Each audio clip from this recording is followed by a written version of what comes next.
안녕하십니까 시청자 여러분, 반갑습니다. 부텐토입니다. 오늘은 지난번에 예고해드린 바와 같이 2020년 부동산 세법 비과세 양도소득에 대해서 함께 알아보는 시간을 가져보도록 하겠습니다. 양도소득의 비과세와 관련된 규정은 소득세법 89조 1항에서 정의를 하고 있는데 세 가지로 구분이 되어 있습니다. 1호 파산선고에 의한 처분으로 발생하는 소득, 그리고 2호 농지의 교환 또는 분합으로 인하여 발생하는 소득, 3호 1세대 1주택과 이에 딸린 토지의 양도로 발생하는 소득이라고 규정이 되어 있는데, 여기 있는 내용들을 각각 세부적으로 살펴보도록 하겠습니다. 1호 파산 선고에 의한 처분으로 발생하는 소득, 간단하게 먼저 핵심을 요약해보면요, 파산 선고를 당한 경우와 당하지 않은 경우 두 가지로 구분할 수 있습니다. 파산 선고를 당했다. 그 뒤에 이 파산자의 재산이 매각이 되었는데 내가 산 가격과 파산 뒤에 매각된 금액의 차익이 발생했다. 그러면 파산 선고 뒤에 매각되는 것은 양도소득세가 없습니다. 거기에 비해서 파산 선고 전에 이 파산자의 재산이 매각되었는데 차익이 발생했으면 양도소득세를 납부해야 됩니다. 이와 관련되어 있는 법이 바로 채무자 회생 및 파산에 관한 법률에서 이러한 내용을 정의하고 있습니다. 파산자 입장에서는 재산 정리할 거면 파산 선고된 다음에 깔끔하게 정리하는 것이 양도소득세 비과세가 된다는 뜻입니다. 두 번째, 농지의 교환 또는 분합으로 인해서 발생하는 소득인데, 정의부터 먼저 해보면 농지는 지목이 전, 답, 가수원을 우리가 농지라고 부르고요. 교환이라는 것은 금전으로 서로의 가치에 대한 교환을 하는 것이 아니고 물건이죠. 즉 권리를 가지고 서로 바꾸는 것, 그래서 물건으로 서로 바꾸는 계약을 우리가 교환이라고 부르고요. 분합이라는 것은 분필과 합병에 대한 줄임말입니다. 분필은 필지 하나를 두 개로 만든다. 합병이라는 것은 두 필지를 하나로 만든다에 대한 줄임말인데, 농지의 교환 분합으로 인해서 발생하는 소득에 있어서는 이 두 가지가 핵심인데, 첫 번째가 뭐냐면 사유요건이에요. 사유요건에는 네 가지가 있는데 이 네 가지 중에서 하나만 만족하면 됩니다. 그래서 우리가 이걸 부를 때 하나만 만족이 되기 때문에 얘를 O와 이렇게 부르죠. 네 중에 하나만 만족이 됩니다. 그리고 2에 나와 있는 금액 요건에 보게 되면 1에 있는 사유요건과 2에 있는 요건을 동시에 만족하라 되어 있는데, 얘가 바로 AND 요건입니다.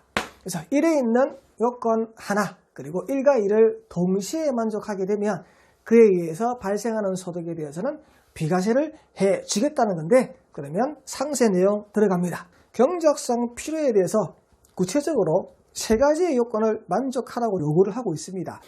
경작 사실 확인이라고 해서 기존에 제가 농지를 갖고 있었는데 그 농지는 지목이 전, 답, 과이면서 농사를 지을 수 있는 농지 상태여야 되고, 제가 그 농지에 농사를 짓고 있는 자경인 상태여야 됩니다.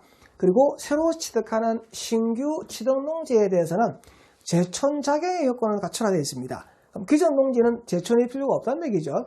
제촌 자경의 요건을 갖추고 이 요건에 3년 동안 유지하라는 규정이 되어 있습니다. 그럼 신규 취득한 농지에 대해서는 제촌과 자경을 3년 해야 되는데 3년 못하게 되면 비과세 규정이 아니고 과세 규정으로 전환을 시킬 거라는 얘기인데, 3년의 요건을 못 갖춰도 인정되는 경우가 있는데 그 두 가지가 있습니다. 첫 번째는 뭐냐면 돌아가실 뻔한 거야. 신규로 취득하고 나서 1년 동안 제촌 자경하시다가 돌아가 버렸어. 그럼 나머지 2년을 못 갖췄으니까 비과세에서 과세로 전환이 됩니까? 물어보니까 아니요. 상속인이 그 상속받은 농지를 나머지 못 채운 기간 2년을 채워주면 합산 3년 해가지고 인정해드리겠습니다 라는 규정이 있습니다. 그리고 신규 취득한 농지가 수용이 되어버렸어. 그래서 농사를 못 지어. 그러면 수용된 농지에 대해서는 3년 동안 제촌 자경한 것으로 인정을 해줍니다. 그리고 B, 교환에 필요한 객관적 사유라는 것은 기존의 농지가 나의 거주지로부터 너무 멀어. 그래서 통작거리가 너무 멀어서 농사 짓기가 불편해. 그래서 이번에 신규로 취득한 농지는 나의 거주지 인근에 있는 농지하고 서로 교환을 할 거야. 얘가 객관적인 교환에 필요한 사유로서 인정이 되어야 된다는 뜻이고요. 그리고 세 번째, 교환 가액. 그러면 내가 교환하는 물건에 대한 가액 평가는 어떻게 할 겁니까? 물어보니까 개별 공시지가를 가지고 책정한 기준 시가를 가지고 그 교환 가액을 판단할 것이라고 그렇게 되어 있습니다. 그래서 경작상 필요에 의해서 교환하는 농지에 대해서는 A, B, C 세 가지의 요건이 다 만족되었을 때 비과세에 대한 규정을 인정하도록 그렇게 되어 있습니다. 그러면 금액 요건 한번 보겠습니다. 교환 또는 분합하는 쌍방 토지에 대해서는 가액의 큰 편의 4분의 1 이하라고 되어 있는데요. 얘가 무슨 말이냐면 A 농지하고 B 농지를 서로 지금 교환을 할 겁니다. 가액의 큰 편이면 A 농지가 10억이고 B 농지가 6억이면 가액의 큰 편은 A 농지죠. A 농지의 몇 분의 몇? 4분의 1 이하. 10억의 4분의 1이면 2억 5천이죠. 네. 그러면 10억에서 2억 5천을 빼게 되면 B농지는 7억 5천 이상이 되어야 된다는 얘기입니다. 그래서 B농지가 6억이 되면 가액의 큰의 4분의 1 이하가 아니란 말이야. 4분의 1이 초과되었기 때문에 얘는 비과세가 아니고 과세가 된다는 뜻입니다. 자, B 같은 경우 A농지 10억인 경우 하니까 7억 5천 이상이 되어버렸죠.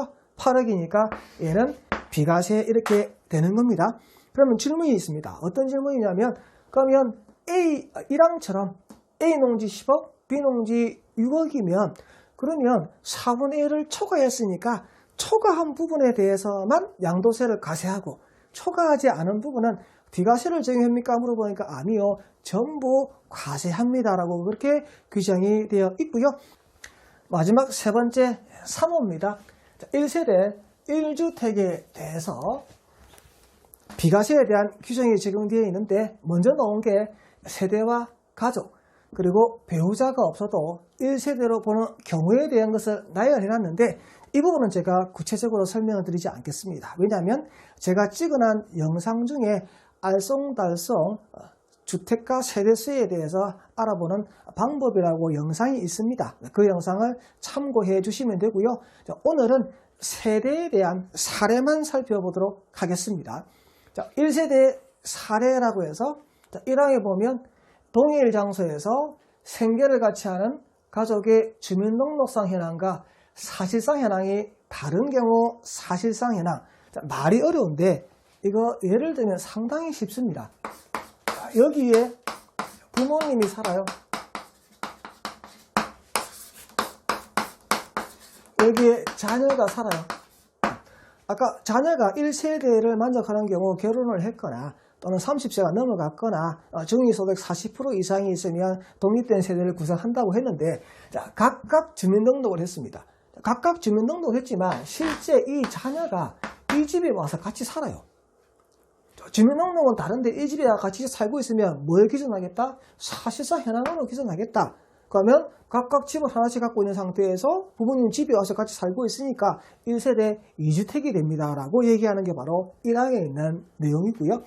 그리고 2항에 보시면 같은 집이 1, 2층 되어 있는데 단독주택이라고 여러분 생각하시면 돼요.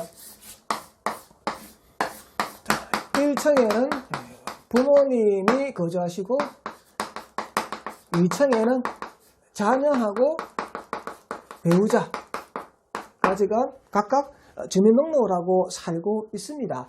그리고 이 자녀는 당연히 독립된 경제활동을 통해서 자기들이 먹고 쓰고 하는 것은 자기들이 벌어들인 소득에서 다 결제를 해서 독립된 경제생활을 1층, 2층 따로 하고 있다면 같은 집에 주민등록이 되어 있다 하더라도 독립된 세대로 인정을 하겠다는 것이 바로 2항에 있는 내용입니다.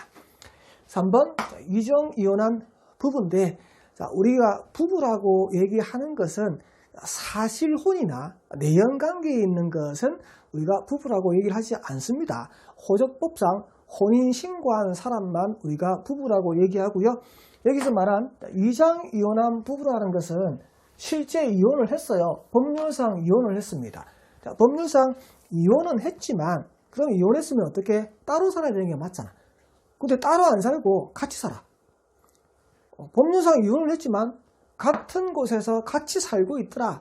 그러면 이장 이혼한 것이기 때문에 얘는 같은 1세대로 보겠다. 누구와? 거주자, 배우자는 같은 세대로 보겠다는 뜻입니다. 그리고 4. 동일 장소에서 생활하는 형수 또는 형부돼 있는데, 자, 우리가 지난번에 제가 아까 알쏭달쏭 세대와 주택수에 대한 그러한 내용에 대한 동상을 바라고 했습니다.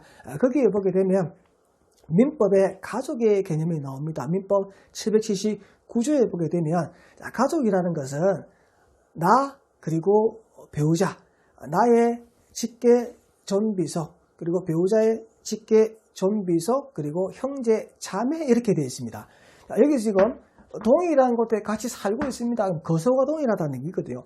거소가 동일하게 되면 당연히 1세대입니다. 근데 여기 가족이 아닌 사람이라는 얘기입니다. 누구냐니까 바로 형수, 형부인데, 형수, 형부는 누구냐면 형제 자매의 배우자입니다. 형제 자매의 배우자는 가족이다, 가족 아니다? 가족 아니다. 가족 아니기 때문에 같은 곳에 살고 있어도 동일 세대로 보지 않는다라고 지금 얘기하고 있는 거죠. 대부분 여기 상에 있는 내용, 그리고 1, 2항에 있는 내용 가지고 혼돈을 많이 하시는데 이 부분에 대해서는 명확하게 정리를 해둘 필요가 있겠죠. 자, 오늘 우리 배운 거 정리 한번 해볼까요?